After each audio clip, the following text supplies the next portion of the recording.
Talking to our first guests. They're the leading stars of the BBC thriller that has been keeping millions of us gripped on Sunday nights. But the question is, just who is the woman in the wall? I think my daughter is still alive. If you continue like this, you could be hospitalized without your consent.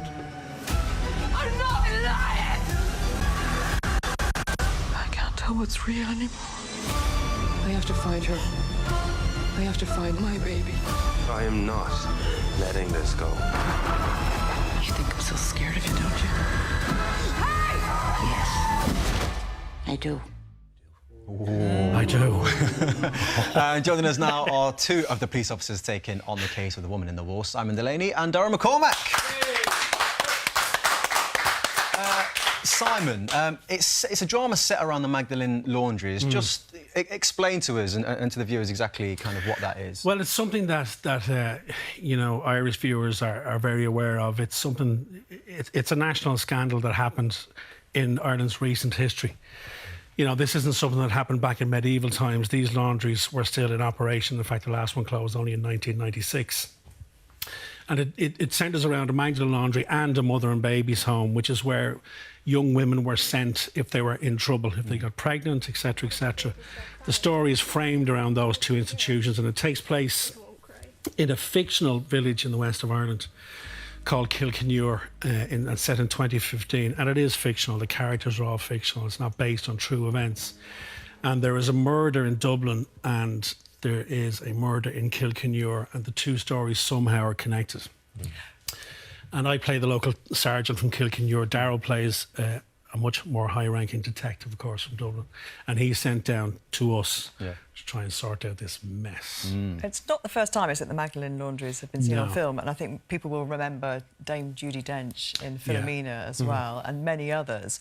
Why do you think it's still such a compelling backdrop for drama? Well, I think it's hugely important, Gabby, that this story is told, and that these women, their story is told, and it's kept out in the public eye. You know, as recent as last weekend, when last weekend's episode went out, Hilda Fay, who plays Amy in the show, one of the surviving women from one of the laundries, she was telling me that she's getting messages from survivors saying thank you for telling our story, thank you for keeping it out there, because it's still a raw subject, very, very raw subject in Ireland. There are still investigations going on, so it's important that we tell their story and keep it going. Now, Daryl, as Simon mentioned, you play detective. His name's Coleman. Now, Coleman arrives into a very tight-knit community, doesn't he, to kind of solve this mysterious murder. What's it like, then, for Coleman when he arrives? Well, he's instantly out of his comfort zone, because Coleman is a kind of city boy in some sense. He's done quite well in becoming a detective quite young. And so when he comes down to Kilkenure, he's out of his depth, firstly because he knows the prime victim in a personal manner. And he's also in a small village in Ireland where I guess the policing is a little bit more lackadaisy. And he... You're being very polite. Yeah, right. And so he's a little bit frustrated by that.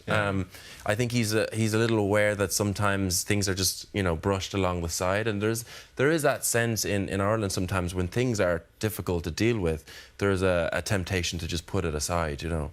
And so he is up against a case that is tricky to solve, but also he's up against the environment that's kind of closing in on him. So now, listening to you both with your beautiful dulcet tones, clearly the Irish accent, no problem for both of you. But Ruth Wilson, who plays Lorna, is not an Irish native. So I want to know the tricky things learning, because she obviously does it brilliantly, learning an Irish accent. What grates on you as an Irish person when somebody thinks they're pulling it off? There's no doubt about it. It's probably one of the trickiest accents to do, and we've seen famously some very big movie stars fall spectacularly over it. I won't mention any of them, but it is a very tricky accent, and I think it's how you approach it, and I think Ruth did it the right way.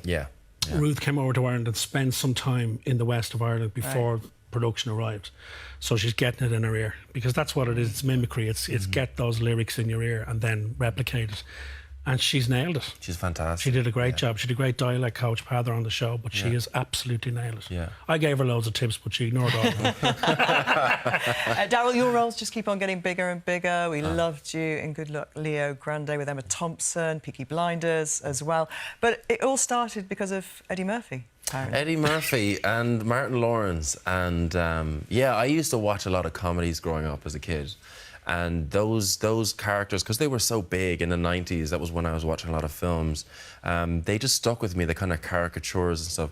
So I would always say that my first few acting performances were around the kitchen table with my mum and my gran, because that was just how I entertained them, and they knew how much I loved performance, and those were just two comedians that really stuck out to me growing up.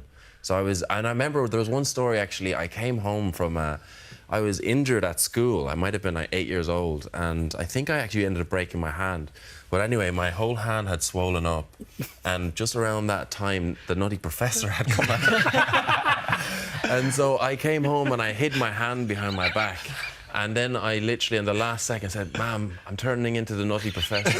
And I flipped out my hand, and it's out swollen, and she almost lost Such it. commitment Yeah, to the such role, commitment. I was like, I might as well use this now that I have it. Yeah, exactly. I like it. But yeah. Absolutely brilliant. The Woman in the War continues on BBC One next Sunday, and you can catch up on the first 3 episodes right now on iPlayer. Now, last night.